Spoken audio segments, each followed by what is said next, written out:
Welcome to the Kennedy Report. I'm Kennedy Hall. It's been a long time since we've been able to do one of these in-studio setups. Thank you for all of your prayers for the child that we just had and my wife when she was pregnant. And it's been difficult to find the ability to do that with the newborn and sleeping and all the changes to schedule. But we're back, so here we go. Well, you've heard of canceled priests. No doubt you've heard of Father Altman. I had the pleasure of meeting Father Altman last week down in Florida at the LifeSite News 25th anniversary celebration. You've probably heard of Father Richard Haleman, who is a priest from the same state as Father Altman, and he was recently canceled by his local bishop for basically speaking out against the shenanigans that had to do with the 2020 federal election in the United States of America. You might have also heard of Father John Lavelle. Is it Lavelle or Lovell? I don't know. But I just met him down in Florida as well last week. And wonderful priest, seems like a really good man. And he too was essentially canceled by his bishop for just trying to be Catholic, trying to be traditional, trying to be a faithful Orthodox Catholic priest for the faithful, against corruption and against the tactics of Satan in this world. But these men who have become essentially kind of martyrs for the traditional faith in the church are nothing new. They've come to our consciousness in this sort of hyper-political, hyper-social media age so we can kind of hear of them. But this has actually been happening, sadly, for a long time. It's long been a tactic in the church that, you know, if a priest was getting too uppity with his tradition and his talk of sin and hell and things like that, you know, those things you find in the Bible, that they would find a way to have him psychologically analyzed, maybe send him to St. Luke's Center, you know, an infamous place for priests who have been deemed problems. But before all of that, there was the Archbishop Marcel Lefebvre. I've spoken about him numerous times on this show, and I'll probably speak about him many more times. And not only was he a canceled priest, but he was a canceled bishop. He stood for the faith of all time. He stood against the modernist Freemasonic errors that were infiltrating the church. He stood for the Mass of all time. And most importantly, he stood for the faithful and just acted as bishops like him had always acted. And for his efforts, he was called a maverick. He was called an excommunicant. He was called much worse. And to this day, people who support him are largely persecuted. Although there is a happy turnaround where many people are starting to see that Marcel Lefebvre was essentially a prophet. Bishop Schneider, who I interviewed about 2 months ago on this channel, he said as much, and he told me about this when we discussed his new book. He said Marcel Lefebvre was prophetic, and like the prophets of the Old Testament, he was canceled. We might even say the prophets of the Old Testament themselves were the original canceled priests, because often they were exiled for just speaking the truth to the hierarchy, which had found itself in a state of disrepair. Well, one of my favorite scholars, one of my favorite Catholic commentators, and I'm honored to be on the same editorial board with him at the illustrious traditional Catholic outlet 1 Peter 5. His name is Charles Coulombe, and he is French-Canadian by descent. He is a humorist, he is an incredible author, and he's also a great interview on the radio. Recently, he was on a show on the Virgin Most Powerful Network with Terry and Jesse. If you know of them, you know exactly how great that show is. And they talked about the situation with Father Haleman, who was recently canceled in Minnesota. And it was actually Charles Coulombe who brought up the fact that really it was Marcel Lefebvre who was the original canceled priest. We're just going to watch that clip here together. Let me jump in and change gears here and ask Charles a question about what do you think, Charles, about what's happening in our country, these canceled priests? Father Richard Haleman, he just got canceled over the weekend by the Bishop of Madison, Donald Hine. He took disciplinary action against him for making a political statement. I guess Father Richard Haleman questioned the elections. But he's not the first one. Father Z, Father Altman, many others. Priests are being canceled. I guess, well, my question to you, when is this and when is this going to stop? Why is it happening? And would you say that the first person that was canceled, was it Marcel Lefebvre? Well, Marcel Lefebvre was not only canceled, and this is something I've said before in various venues. I'm going to say it again. Regardless of what you think of the Society of St. Pius X, regardless of what you think of Archbishop Lefebvre's subsequent actions, the consecrations, regardless of all that, it's important to bear in mind that the drama of the latter part of his life started really in 1976 when he appealed to the Apostolic Signatura to review his suspension. Yes. And the Secretary of State forbade the Signatura to hear the case. Right. I remember that. Snyder said. Mm-hmm. This is such a basic injustice, and it's got terrible, terrible repercussions, because when you have the very highest authorities in the church abusing canon law. Yes, like we have now. So. Well, indeed. When you have that, you have a state kind of like Chicago under Al Capone. Oh, boy. Yeah. You've got a judge, you've got judges, you've got a mayor, you've got police, but it's all sort of kabuki. Yeah. It doesn't really, I mean, in a larger sense, it does mean anything. It does mean important things. The mayoralty, the police department, all those things have a certain reality which transcends whatever immediate garbage they're going through. Yeah. The fact that Mayor Moron is on the take doesn't change the, relative majesty of the office of mayor. And this distinction between office and individual is something we have to make. Make the distinction, yeah. Always. But having said that, yes, with Archbishop Lefebvre, yes, he was faced with a nightmare situation. Now, you can argue until the cows come home about whether or not he did the right thing. But what you can't argue is that his actions were precipitated by a terrible injustice that ought never to have happened. And an injustice for which, I have no doubt, souls were held accountable after they went to their respective awards. When do you think is going to Yeah, stop? well said. Why do you think I've talked with Charles Coulombe a lot. I'm happy to consider him one of those internet friends that you make. Perhaps one day we'll meet in person as this COVID curtain continues to fall and we can travel more easily. But he's one of those guys where I kind of joke, even if I think Charles is wrong, I probably still agree with him. He's very persuasive. There was a couple notes I wrote down there that I think are so important for us to talk about. He mentioned how, and again, I am a Marcel Lefebvre partisan. I'm actually in the process of writing a book about Marcel Lefebvre. It's tentatively entitled Marcel Lefebvre Against the World. If you know anything about St. Athanasius, he was St. Athanasius contra mundum, which basically means St. Athanasius against the world. I'm just not sure if I entitle the book with Latin on it, it might come off as too pretentious. So I'm going to call it Marcel Lefebvre Against the World for the popular reader. But in any case, I believe Marcel Lefebvre was a saint, as do many churchmen today, as do many commentators in the church.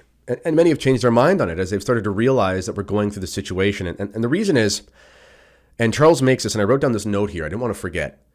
He makes this distinction that when the law fails, basically the legal bodies become ineffective and even harmful. He used the terms all kabuki.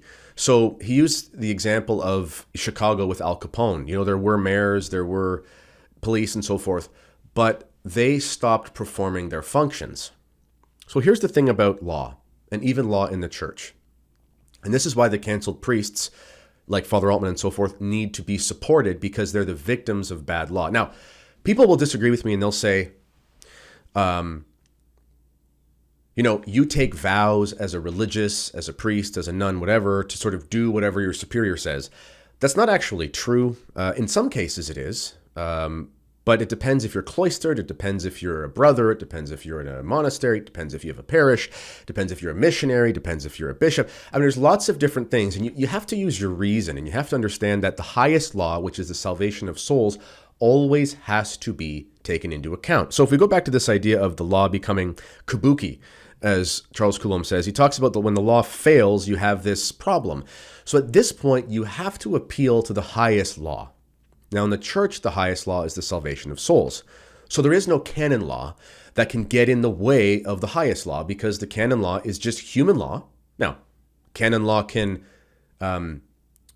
detail, it can define how we ought to apply divine laws to the life of the church. Yes, of course. So, for example, we see in the scriptures that it is a commandment that we sanctify Sunday, that we keep the Lord's Day holy. Well, clearly, Sunday obligation in the church is the expression of how under normal circumstances we do that. But There could be reasons why you couldn't go to Mass that day. You could be traveling, you could be sick. But the highest law is that you sanctify Sunday. So if you're sick in the hospital, you can't go to Mass. If you're conscious and you're not that ill, you turn on Mass on the radio or on TV, or you have the chaplain visit you and maybe you pray the rosary, or, you do something, right? Because you're sanctifying the day. You're not in trouble because you didn't go to Mass, because that law of Sunday obligation fulfills the higher law in the church's normal governance for you to sanctify Sunday. Okay. And this is the same thing in the life of priests. So in the life of priests, bishops, and so forth, they have to serve the faithful and they have to serve the church. If they're asked to do things that go against serving their flock, that could actually harm their flock, then they find themselves in a position where they have to weigh all of the options prudentially for their own situation. It could be that, a priest could obey an unjust command where he was going to be ousted or something like that. But, there was a strong situation where he knew that the flock would be okay. It could be, for example, in the case of Marcel Lefebvre, where, the church was telling him to stop doing what he was doing, but he kept getting thousands and thousands of faithful appealing to him from across the world, across the sea. We aren't getting the sacraments. We aren't getting the faith. I'm worried about the salvation of my children. This can't be how it is. And he appealed to the highest law of the church, which is the salvation of souls. And therefore he acted, and I believe he acted righteously.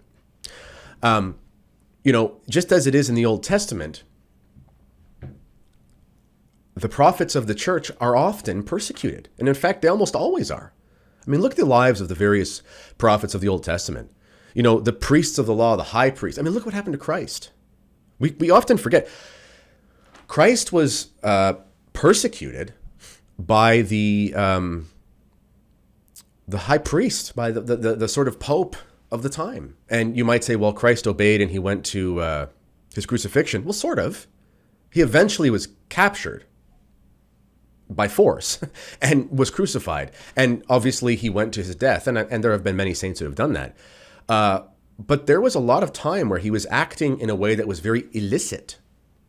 This is a silly way to talk about it because, of course, he's a god. But, they're constantly trying to apprehend him, and he sneaks away and he continues another day to preach in the synagogues and so forth. Clearly, there was something that in the legal sense of the hierarchy of the temple, of the Jewish hierarchy at the time, there was a sense that this was not okay. But he knew he had to serve the highest law, fulfilling the law, the salvation of souls. Okay. And this is how saints act. Okay. We see this with St. Joan of Arc, for example. She didn't stop doing what she was doing, even though she was told by the rightful authority of the church, because she knew she was on a divine mission, the private revelation, and nobody else knew but her. But she knew that she couldn't disobey God, so she had to obey God over man. And this is what these canceled priests do. They imitate our Lord. It doesn't mean that every action that every canceled priest has ever done is some sort of divinely saintly thing. I'm sure we can all make mistakes. But these priests obey God over man. Thankfully, this sort of situation is rare, but in an age where persecution against the priests of the church increases by the church herself, we start to find ourselves in murky waters that look like the Old Testament times when prophets are exiled from the land and they try to kill them. Last thing Coulombe said was you have to make the distinction between the person and the office. So, for example, there are police, and police have a rightful duty to protect the public. But if a police is acting as a corrupt individual, that's a different story. You have to try to look, but he's got his badge, and the badge is important, but he himself is a derelict, so I'm going to have to navigate this differently. The same thing happens with prime ministers. I mean, Justin Trudeau is my prime minister. He has no moral authority over me. He has a legislative authority. He has the power to enact laws that, if they are just laws, then they will be followed through with. If by some twist of fate, Justin Trudeau were to enact a death penalty for pedophiles, I would completely support that law. Not because I support Justin Trudeau, but because I support justice. And pigs are flying and hell is frozen over because Justin Trudeau has actually done something smart. Okay, in that hypothetical scenario, that will never happen. Canadians who are persecuted because they don't like to take the same medication as everybody.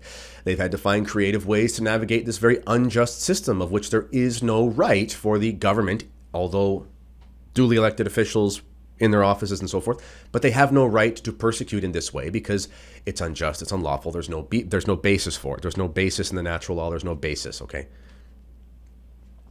So long before we had Father Haleman, long before we had Father Altman, long before we had Father John Lavelle, and these other priests that you can check out, the Coalition of Cancelled Priests, we had Marcel Lefebvre, who really was like a prophet who came long before them, and he saw what was happening in the temple. He saw what was happening in the Church of God and in the Church of Jesus Christ.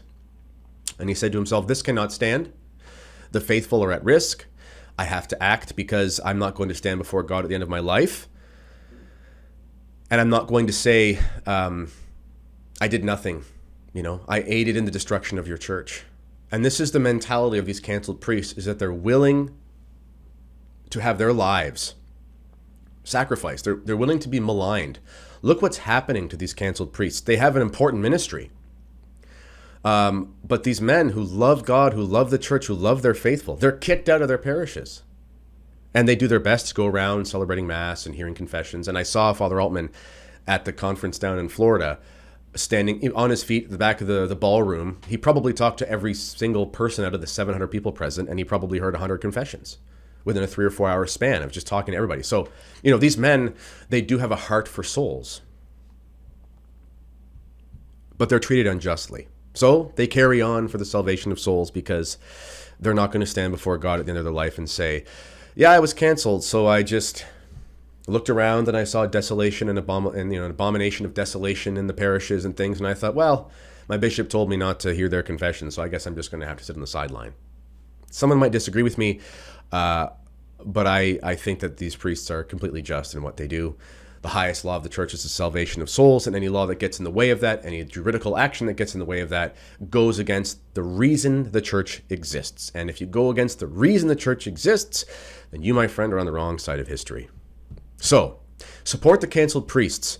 Look up the Coalition for Canceled Priests. I'm going to hopefully have some of these guys on my channel soon. I'm in the process of getting back in the swing of things after having this baby and getting back into my professional thing. Stay tuned for my book, Marcel Lefebvre Against the World. I'm hoping it'll be out by Christmas. I think it will be. I hope so.